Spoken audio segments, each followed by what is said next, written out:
اس سارے عرصے میں بہت مذاکرات ہوئے، وفود کا تبادلہ ہوا، آپ کچھ ارشاد فرمائیے کہ ادھر سے کیا وفود گئے، ادھر سے کیا وفود آئے، کیا بات چیت ہوئی، کس نہج پر الٹیمیٹلی پھر معاہدہ ہوگا آگے چل کے؟ بسم اللہ الرحمن الرحیم۔ یہ جو سفر ہے حکیم کائنات، فخر کائنات، سبحان اللہ، جان کائنات، روح کائنات حضرت محمد رسول اللہ صلی اللہ علیہ وآلہ وسلم کی حکمتیں کائنات عالم پر آشکار ہوئی ہیں۔ حضور علیہ السلام نے اس پورے سفر کے اندر ہر اس شخص کو سبق پڑھا دیا ہے اور اپنے عمل سے دکھا دیا ہے کہ مسلمان کا لیڈر کیسا ہونا چاہیے اور مشکل حالات میں مسلم رہنما کو کیا طریقہ کار اختیار کرنا چاہیے۔ یہ ساری حکمت عملی حضور علیہ السلام نے اپنی امت کو سمجھا بھی دی، سکھا بھی دی اور دکھا بھی دی۔ اب آپ حضور علیہ السلام کے سفر میں حکمتیں دیکھیں۔ حضور علیہ السلام مین روڈ پر سفر کر رہے ہیں، اور جہاں مسجد عائشہ ہے، تنعیم اس علاقے کو کہتے ہیں، اس سے پہلے 200 نوجوان تھے مکہ کے جو خالد بن ولید کی قیادت میں وہاں پر تعینات تھے، کیونکہ مکے والوں کو یہ معلوم ہوا تھا کہ حضرت محمد عربی صلی اللہ علیہ وسلم حملہ کرنے آ رہے ہیں اور ان کے ساتھ بہت سارے افراد ہیں، تو انہوں نے مین روڈ کو بلاک کر رکھا تھا۔ اب یہاں پر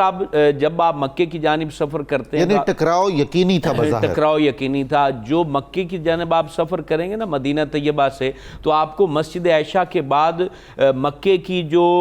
صورتحال ہے وہ دو طرح کی نظر آئے گی۔ ایک سائیڈ پر چٹیل پہاڑ ہے جو کاٹ کر ابھی مین روڈ بنا ہوا ہے، پہلے ادھر سے جانا ہی ممکن نہیں ہوتا تھا، اور دوسری سائیڈ جو ہے وہ کچھ میدانی علاقے ہیں اور کچھ یہ ہے کہ تھوڑی سی اونچی شیب و فراز والی۔ تو حضور علیہ السلام جیسے ہی آپ ایسی جگہ پر پہنچے کہ وہاں 200 افراد کو آپ دیکھ رہے تھے اور وہ ان کو حضور علیہ السلام کو دیکھ رہے تھے، تو نبی پاک علیہ السلام نے پیغام بھیجا کہ ہم لڑنے کے لیے نہیں آئے ہیں۔ تو نبی کریم علیہ السلام اگلے ہی دن آپ نے دوسرا راستہ اختیار کیا کہ جو مین روڈ کو کاٹ کے جا رہا تھا، اور وہ سیدھا اگر آپ اس وقت مکہ پاک میں جائیں گے تو وہ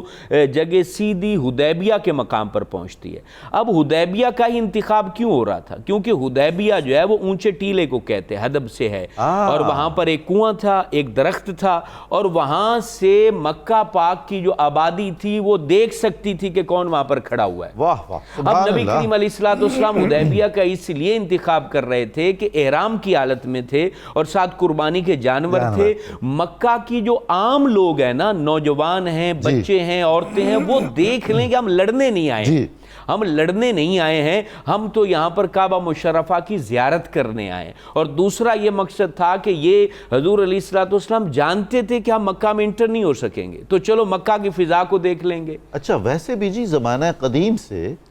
جو زائر ہیں، زائر کعبہ، ان کا رستہ روکنا گناہ کبیرہ ایک طرح سے سمجھا جاتا تھا۔ اب یہاں پر چونکہ نبی پاک علیہ السلام اخلاقی فتح پا رہے تھے اور اس طریقے نفسیاتی فتح پا رہے تھے کہ دیکھ لو یہ ہمیں باغی کہتے ہیں، کیونکہ مکہ کے معاشرے میں جو مسلمان ہو رہا تھا وہ معاشرتی طور پر یہ کہا جاتا تھا کہ یہ باغیانہ تحریک میں جا رہے ہیں، یہ کوئی مذہبی تحریک نہیں۔ تو حضور علیہ السلام اخلاقی طور پہ، نفسیاتی طور پہ اور ہر لحاظ سے یہ واضح کر رہے تھے کہ میرے ساتھ ملنے والے باغی نہیں ہیں بلکہ اللہ سے محبت کرنے والے ہیں، یہ کعبہ مشرفہ کے محبین ہیں اور اللہ تعالیٰ سے پیار کرنے والے ہیں۔ اور باغی کون ہے اور فطرت سے ٹکراؤ کون کر رہا ہے، یہ حضور علیہ السلام صاف طور پہ لوگوں کو، علاقوں کو، اور پھر آگے چل کے لٹریچر میں یہ واضح کر رہے تھے کہ لوگوں، میں نے جو پیغام عام کیا ہے وہ للہیت پر مبنی ہے اور اللہ کی محبت پر مبنی ہے۔ اب جیسے ہی نبی کریم علیہ السلام نے یہاں پر پڑاؤ کیا، سب سے پہلے ادھر سے بدیل بن ورقہ خزائی آئے، اور یہ کیونکہ بنو خزاع قبیلے سے تھے اور بنو خزاع فکری طور پہ اور نفسیاتی طور پہ حضور علیہ السلام کے ساتھ اٹیچ تھا۔ وہ بدیل بن ورقہ خزائی آئے، کہتے حضور میرے لائق کو حکم ہو تو میں آپ کا پیغام قریش تک پہنچا دوں۔ آپ نے کہا ان کو کہہ دیں کہ ہم صرف عمرہ کرنے آئے ہیں، کعبہ مشرفہ کی زیارت کریں گے، واپس چلے جائیں گے، باقی یہ روکنا بھی چاہیں تو یہ ان کے ذمہ گناہ ہے، ہم اس پہ کوئی بات نہیں کریں گے، ہم کوئی لڑائی نہیں کریں گے۔ بدیل بن ورقہ گیا اور اس نے کہا کہ بھی ان کا یہ پیغام ہے، تو ادھر سے پھر انہوں نے مکرز بن حفص کو بھیجا، جیسے ہی وہ آیا معاہدے کے لیے آیا، مذاکرات کے لیے آیا، تو حضور علیہ السلام نے کہا اس سے مذاکرات نہیں ہو سکتے کیونکہ یہ بد عہد شخص ہے، یہ وعدہ خلاف شخص ہے اور اس کے ساتھ میں بات چیت نہیں کر سکتا۔ عروہ بن مسعود ثقفی کو قریش والوں نے بھیجا کہ حالات کا صرف جائزہ لے کر آؤ کہ حالات کیسے ہیں اور ان کی صورتحال اور ان کی طاقت اور ان کے معاملات کیسے ہیں۔ عروہ بن مسعود ثقفی نے جو بات کی وہ آپ نے انٹرو میں بتا دی، کہا کہ